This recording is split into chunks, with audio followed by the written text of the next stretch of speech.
Dahil hindi pa nagsisimula ang bagong season ng Philippine Basketball Association, maglalaro muna sa Maharlika Pilipinas Basketball League Playoffs ang 6'4" PBA All-Star na si Arwin Santos na kabilang ngayon sa Pampanga Giant Lanterns.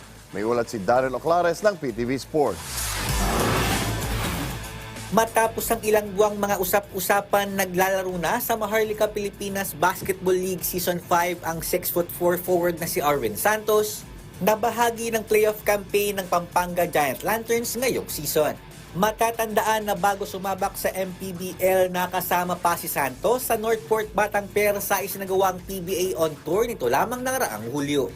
Nitong October 6 lamang ng opisyal na ianunsyo ng Giant Lanterns na mapapabilang si Santos sa kanilang lineup na target makuha ang kanilang pinakaunang kampyonato sa MPBL. Sa kanyang unang dalawang laro para sa Pampanga, nakapagtala si Santos ng averages na 8.5 points at 4.5 rebounds.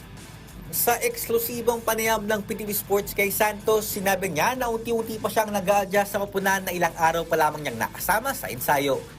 Ako lalo na ako dahil bago pa lang naman ako, mga 5 days pa lang ako nakapag-ensayo sa kanila. Hindi ko pa ganoon ka-adapt yung sistema ni Coach. Pero madali lang naman. Ang kailangan ko lang konting conditioning pa, palakas pa, strengthening.